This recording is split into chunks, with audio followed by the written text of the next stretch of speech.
The last time anyone heard from 27-year-old Caitlin Potts was on the morning of February 22, 2016. That day, she messaged her sister, Cody, saying she was traveling to Calgary from British Columbia using a ride she had arranged through a classified site called Kijiji.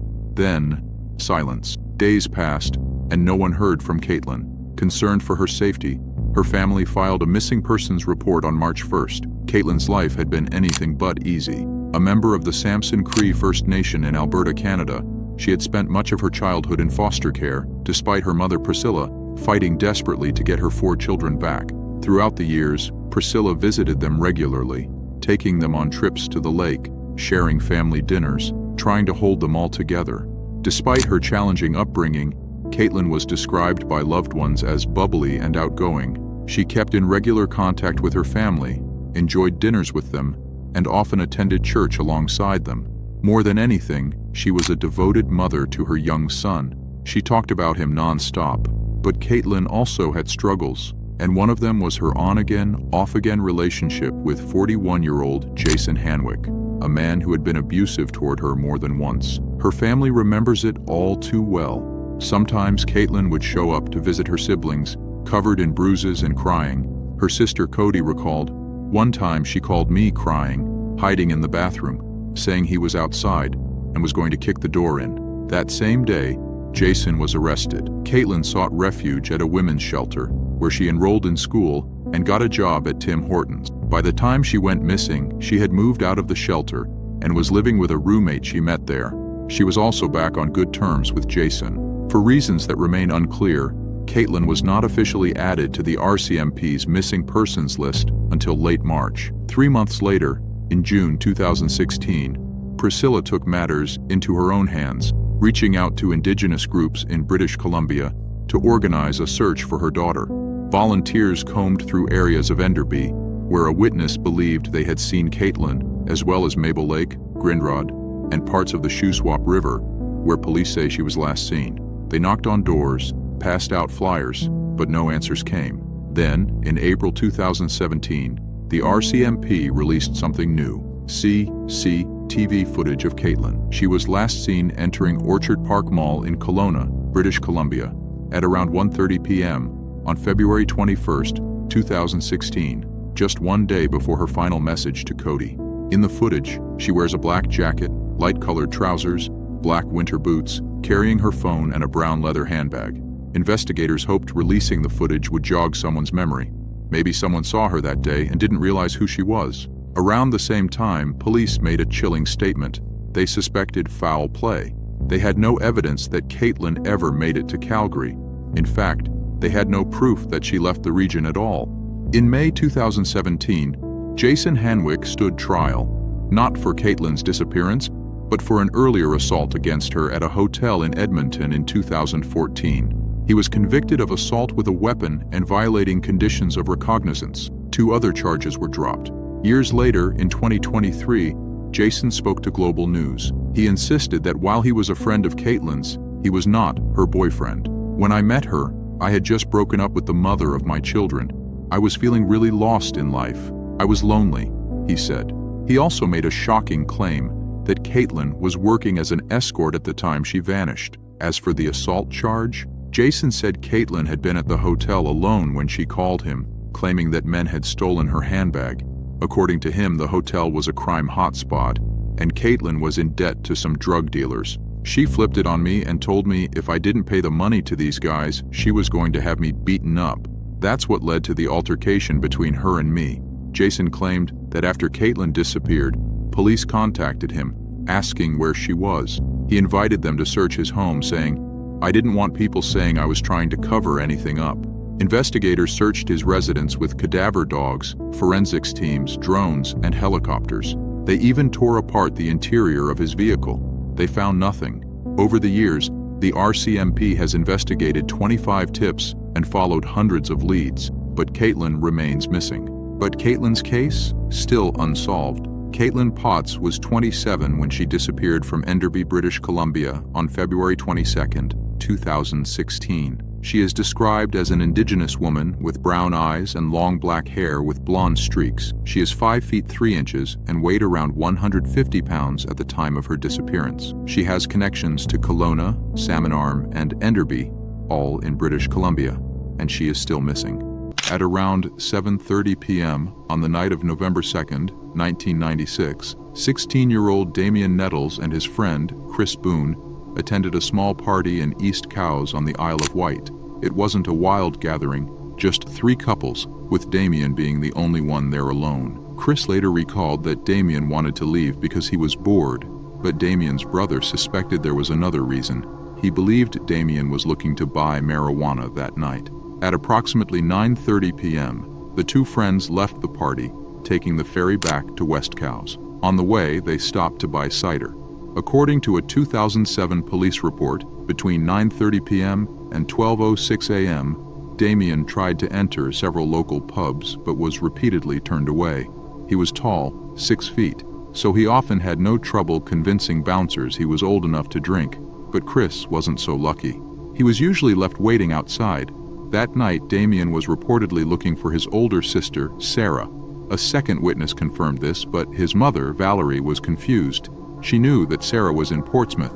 Why would Damien be searching for her in pubs? She believed he was using her name as an excuse, just a way to get inside.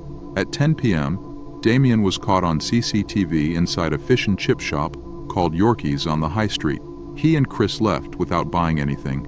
Half an hour later, Chris, feeling cold and wet, decided to call it a night. The 2 friends walked together to Northwood Park, where they said their goodbyes. Chris later stated, "I went straight home. I was 100% sure that Damien had headed up through the park toward his house, but Damien wasn't ready to go home yet. Instead, he returned to the high street and was seen on CCTV inside Yorkie's again. Witnesses recalled that he seemed very drunk, or maybe even drugged. He ordered a bag of chips. When prompted by the employee, he paid, then left. At around 11:15 p.m., another witness reported seeing Damien in the car park of the Harbor Lights pub. He was trying to open the doors of a blue Ford Fiesta. This behavior was completely out of character. His mother, Valerie, later said she was shocked when she heard about it. Shortly after that, Damien was spotted at a bus stop near a co-op supermarket. When a bus pulled up, he spoke briefly with the driver, then tried to take the man's picture with a black camera he was carrying. A little while later, a third witness, waiting to pick up their child, saw a boy matching Damien's description near the bus stop. He was eating chips. Then, suddenly, the boy got up, walked over, and said twice, "They are watching us." The witness recalled that the boy looked heavily drugged. He wiped the rain off the car's window, then stumbled away, walking back toward the high street. That was the last time anyone saw Damien Nettles. There were 2 routes he could have taken home. One led through the park where he had parted ways with Chris. The other was a coastal path along the seafront. His mother was sure he wouldn't have chosen the second option. It was a nasty night, dark and unfriendly along the seafront. That walk wouldn't have appealed to him. The next day, Damien was nowhere to be found. His little sister, Melissa, just 9 years old at the time, was the first to realize he hadn't come home. His bed was untouched. By 3 p.m. on November 3rd, his parents reported him missing. They had spent the morning calling his friends, checking if he had stayed at someone's house, but he hadn't. From the start, the Nettles family was frustrated with the police investigation. In the days after Damien disappeared, his family and friends went door to door, handing out flyers, searching the area, begging for information. Meanwhile, the police did very little. In fact, it wasn't even the police who discovered the first CCTV footage of Damien that night. It was Valerie's friend, Karen Lawrence. Karen's son was the same age as Damien, and she was appalled by the lack of action from law enforcement. "The police wouldn't do anything," she later said, "so I took it upon myself. I walked down the street asking left and right if anyone had seen him." Eventually, a worker at the chip shop mentioned their security camera. He told Karen she was welcome to take a look. Those who have seen the footage agree. Damien looked off during his second visit to the shop. His movements were slow. His speech was unclear, like he wasn't fully aware of what he was doing. On the tape, 5 young men are seen talking to Damien.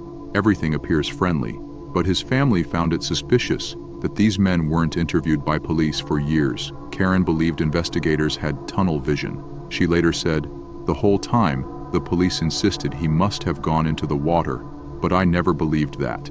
Their handling of the case only got worse. At one point, officers referred to Valerie and Karen as hysterical women. Then, in a massive blunder, police lost the CCTV footage that showed Damien walking along the high street, eating his chips. That was the last known sighting of him. In 2010, a shocking lead emerged. A man came forward claiming that Damien had been killed by a local drug dealer, Nicky McNamara.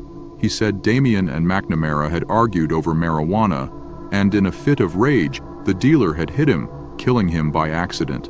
According to this account, Damien's body was stored in a drug den for 3 weeks, then buried inside a sailbag near a cycle path. But when police searched the area, they found nothing. McNamara, the alleged killer, had died in 2002. If he was responsible, he took the truth to his grave. Over the decades, different theories have emerged. Some believe Damien was trying to protect a friend. Others think he was the victim of a sexual attack. But most rumors lead back to one name, McNamara. Damien Nettles is still missing. He was just 16 years old when he vanished from Cowes on the Isle of Wight on November 2, 1996. When he was last seen, he was wearing blue jeans and a black fleece. He carried a black camera, which has never been recovered. His family is still searching for answers. At the time of her disappearance, 26-year-old Kristen Brueggman was living with her parents on the northeast side of Indianapolis, Indiana, and working at a Sissy's Pizza restaurant. Typically, after her shift, Kristen's mother would pick her up. But on the evening of January 1, 2021, she told her parents she wouldn't need a ride. She had plans to go out with friends after work. That was the last time they heard from her. According to her parents, Rex and Lisa, Kristen never contacted them again. Her mother tried calling her around 12:30 a.m., but the call went straight to voicemail. Her phone was either turned off or had lost power. That night, Kristen had been at a pub called Manly's Irish Mutt on 10th Street with her ex-boyfriend Eddie Bradford and his friends Jared, Olivia, and Robin. Reports state that Kristen got into a fight with the group. They left, but she stayed behind. Robin later admitted, "It eats at my conscience because we were right there before whatever happened. If only we hadn't left her there." However, a private investigator hired by Kristen's parents later reported that the entire group, including Kristen, had actually left the bar together around 12:15 a.m. Kristen had told them she wanted to go bowling. She was last seen walking in the direction of the nearest bowling alley. The next and final confirmed sighting of Kristen was on CCTV footage at around 2 a.m. on January 2nd. She was seen in the parking lot of the YMCA on Short Ridge Road in Indianapolis. After that, nothing. The surveillance camera cut out, and when it came back on, Kristen was gone. Police took note of a dark SUV parked near the fence line of the YMCA and a nearby apartment complex, an area of interest. At 12:37 a.m., the vehicle was seen driving away.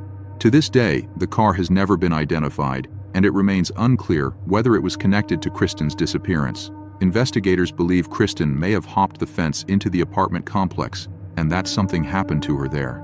Her mother, Lisa, recalled, "I knew something was wrong. Call it a mother's intuition, but I felt like something really bad had happened. I woke up at about 12:30, the same time her phone went off. That's when I first tried to call her. Her phone was off." Kristen's father, Rex, described the impact of her disappearance. "Our life ground to a halt." He said his daughter was fun-loving and gentle, with a soft spot for animals. Her parents do not believe she simply walked away from her life, especially because she left behind her beloved dog, Tia. After Kristen was reported missing, Indianapolis police conducted searches, followed leads, and even offered a $110,000 reward for information leading to her whereabouts. Lisa later commented, "I do believe somebody knows something." Less than a year after Kristen vanished, her parents hired a private investigator to supplement the police investigation. While they trust the city police, they believe a private investigator can dedicate more time to their daughter's case. In September 2021, they held a vigil to raise awareness of Kristen's disappearance. Around 40 people attended, handing out flyers with her photo and information, hoping for a break in the case. To this day, few theories and even fewer leads exist. Neither investigators nor Kristen's family have publicly stated what they believe happened to her. Some online sleuths speculate she left town to avoid trouble with the law, while others fear something far more sinister, possibly involving drugs. These theories stem from public records showing that Kristen had multiple run-ins with the law between 2012 and 2020, including charges of criminal recklessness, possession of marijuana and drug paraphernalia, public intoxication, and assault. She had even been scheduled to appear in court on January 13th. Despite the efforts of her family, investigators, and the community, Kristen Brueggman is still missing. She is 26 years old.